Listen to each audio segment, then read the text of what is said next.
Welcome to Little Bighorn Treasure Hunting Sources 76. We're going to present a mini-series to mark the 150th anniversary of the battle at the Little Bighorn, June 25th and 26, 1876. Showing weapons from various phases of the battle, most which have been seen in previous videos, and to share what from written and documented oral history took place. As a student, not an expert, I will show you what seems to have taken place. And as always, question what I'm telling you and look at the battle with an open mind. This is how we find the truth, and this is my opinion. First, we must thank those who spent time at our displays at the Texas Gun Collector Show in April, the Colorado Collector Show in May. Once again, your positive and kind input really makes what we are doing worthwhile. Thank you so much. The main sources for the battle have been taken from Custer's Fall by David Humphreys Miller, documenting weapons used at the Little Bighorn, and also oral histories from Wendell Grandgard. Many other books substantiated and added to the story. Colonel George Armstrong Custer took the 7th Cavalry on a forced march up the Rosebud. His orders were to rendezvous with General Terry and Colonel Gibbon's forces on June 26th at the valley of the Little Bighorn.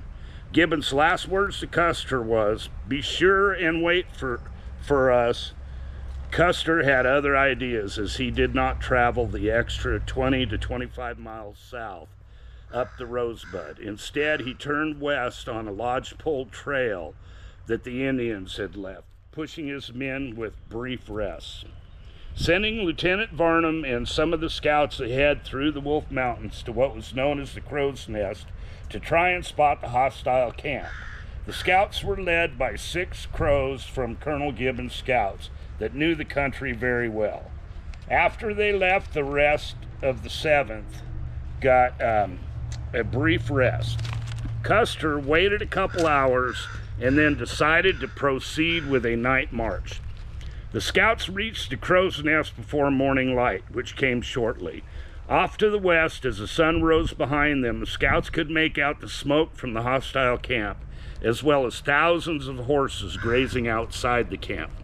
The lodges were not visible because of elevated bluffs and the hills between them. Lieutenant Varnum sent Arikara Scouts Red Star and Bull and Water to report the finding of the hostile camp. This was the morning of June 25th, 1876.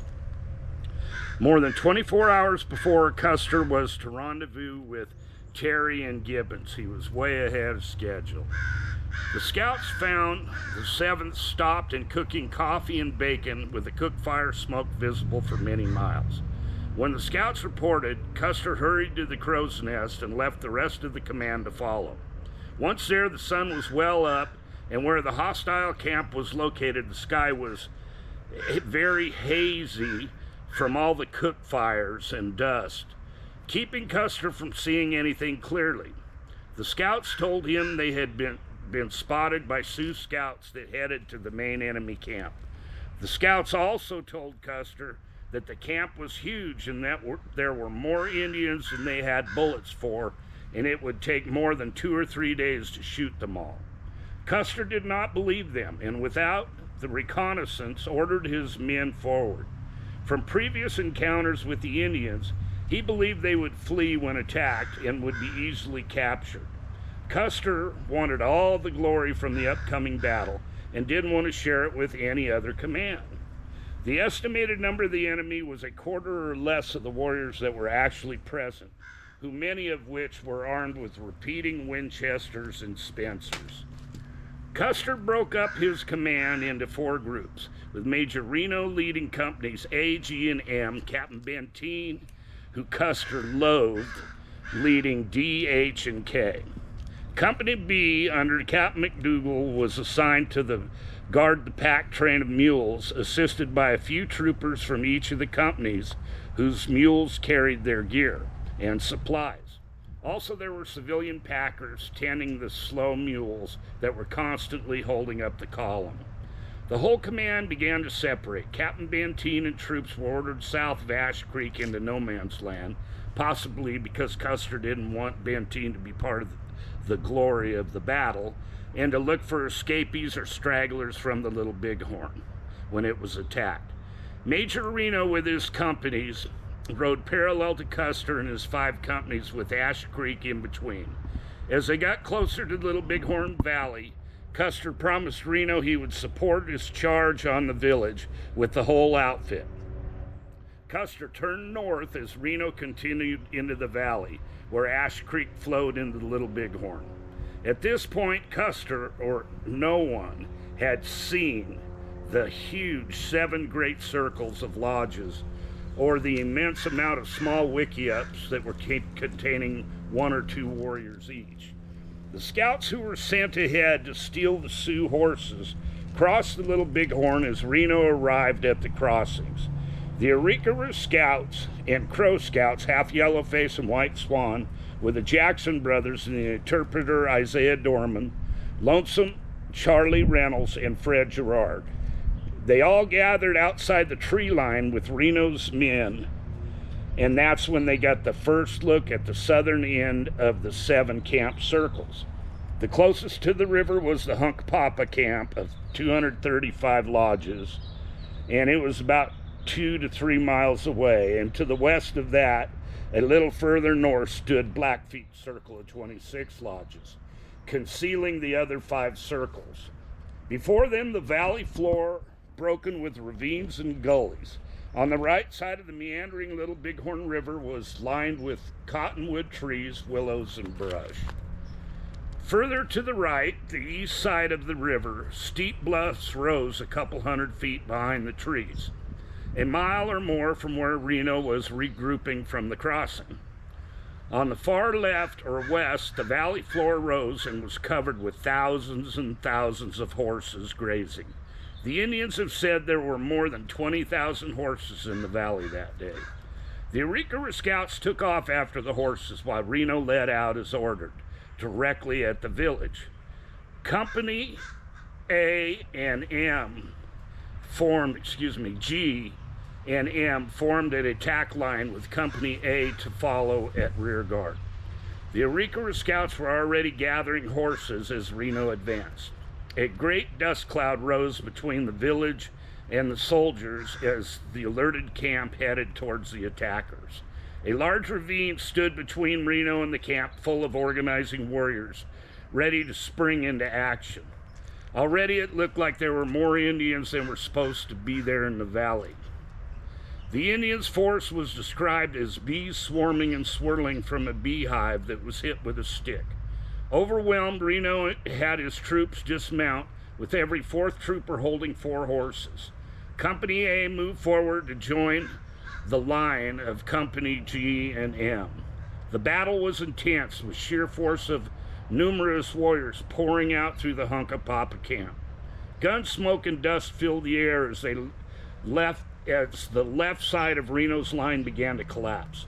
The Hunkpapas and Dakotas advanced along the river, while Big Road's Oglala cavalry of 50 along the backup from Crawler's Blackfeet flanked the left, pushing it into the river. At this point, many of the Arikara Scouts had about 40 horses, and they took off the way they had come, leaving the battalion behind. It wasn't long, around 15 minutes, when Reno knew they were in big trouble. His men and horses were exhausted from Custer pushing them day and night. Scattered in the timber along the river, with the Sioux now being joined by the Cheyenne, pressing harder and harder against the attackers, Reno ordered to mount. But with all the loud noise of shooting and yelling, many did not hear the command. With Bloody Knife, Custer's favorite Arikara scout, in front of the major, the Indians broke into the timber, shooting, with one of the shots hitting the scout in the head, blowing the contents all over Reno's face. Totally freaked out, he ordered to dismount, then immediately ordered to remount. Spurring his horse out of the timber, back into the open valley, back towards the crossing in the river. All the men saw was Reno's backside and tried to follow him. It was no use, for the Indians had encircled the whole command. Those who rode out in the open were able to go just a short distance before being forced back into the trees and brush against the river. The troopers and remaining scouts were scattered along the line of retreat.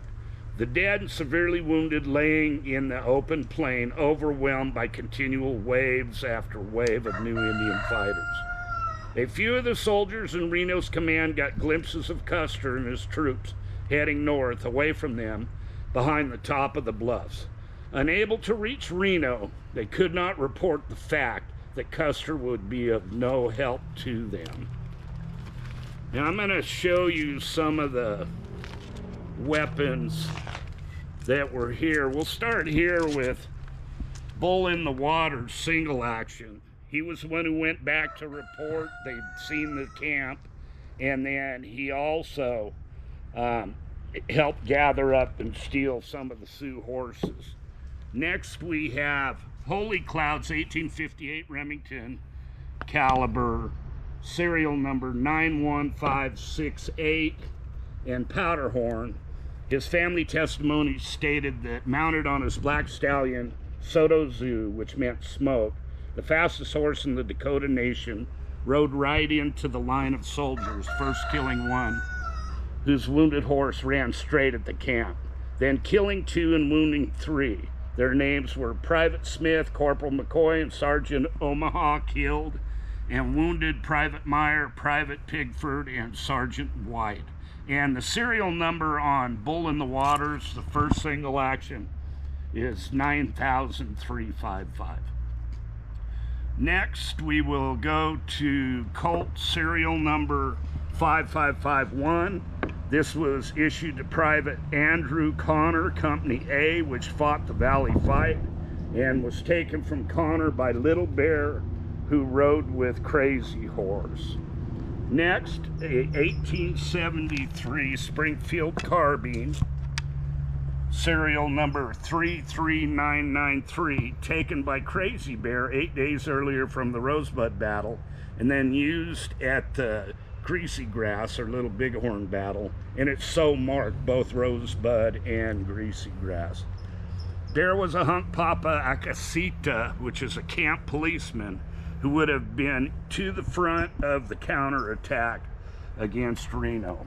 Last is the 1873 Winchester with Pine's name, and it is written about fighting in the valley in several places in books, and also fighting on Battle Ridge. Please watch Reno's Wild Retreat next. Thank you. God bless.